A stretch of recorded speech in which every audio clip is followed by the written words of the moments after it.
For more on the Republican Party convention and the U.S. race to the White House, I'm joined now by Timothy Hagle from Iowa City. He's a political science professor at the University of Iowa.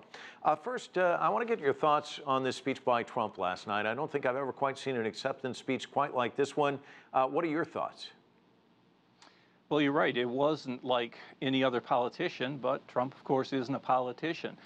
It was more like his standard stump speech, but a little bit longer. Probably went on too long since it went out of prime time for a lot of people, and especially some of the parts of the speech where he had some good lines and sort of getting into more of the soaring rhetoric came at the very end and maybe lost some of the audience. But by and large, it was a repeat of a lot of the issues he talked about previously. And that was probably okay for Trump. Another politician, people probably would have complained more about it. Of course, people complained about it anyway. Law and order, big part of this. Trump saying he's going to reduce crime, said he's going to declare war on ISIS. Basically, everything's in his hands, and he's going to take care of it. But not a lot of meat to any of this. No real substance in terms of how he's going to go about it.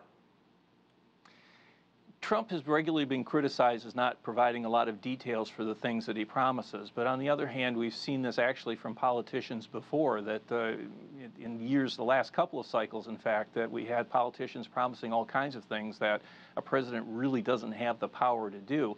So in that sense, it's not too surprising, of course, when Trump promises things about doing whatever he wants to do fast, as he said a couple of times during the speech. I kind of thought, well, okay, but how are you going to do that? So you do have that natural reaction to ask for some details. But on the other hand, he said before, when he's been criticized about a lack of details, that he's going to hire good people, people that are experts in the field, and he'll get it done. Now, whether he actually, of course, wins and whether he's able to get it done, we'll have to wait and see. But the idea, I suppose, at this point is to just put out, here's my general plan. I don't have to give you the specifics. There's a lot of talk about a bounce after a convention, but there seemed to be a real disorganized, kind of chaotic feel to this convention with the floor fight, charges of plagiarism. You had a senator booed off the stage.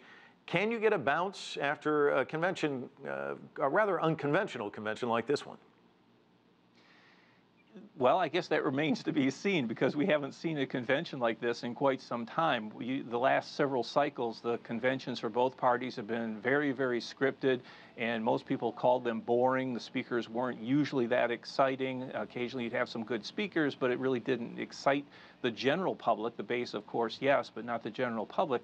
So if nothing else, at least this gave people something to talk about. And I suppose to a certain extent, Trump is of the mind that all press is good press as long as they spell their name right. Well, okay, maybe that's true, maybe not. I'm not sure that the Republicans are going to get a bounce, or Trump in particular will get a bounce, partly because we haven't seen bounces too much from the conventions for the last cycle or so. Plus, with the Democrats coming immediately after the Republicans, it might negate that pretty quickly. And let's talk a little bit with the remaining time we have about that. The vice presidential pick of Hillary Clinton, much ballyhooed. It's going to come within the next day or two. Will that manage to help her? And what do we expect to see out of the Democratic convention? Well, as far as what we expect to see out for the Democrats, they'll, of course, emphasize their areas. The Democrats have a bit of a fine line to walk, because they need to recognize that the people do believe that there are some problems in the country, that the economy isn't where it should be, as even President Obama has admitted, and Hillary Clinton has talked about that too, but they still want to also say that we want to continue with the administration's policies. So that's going to be a tough way to sort of navigate those two issues and stay in between them. As far as the vice presidential situation, she was supposed to announce today, but because of the events in Munich, delayed it, and she still might later on. It's hard to say. But it looks like it's probably going to be Senator Tim Kaine, who's got executive experience and congressional experience and foreign policy experience, well, in the Senate committee, Foreign Policy Committee, Foreign Relations Committee.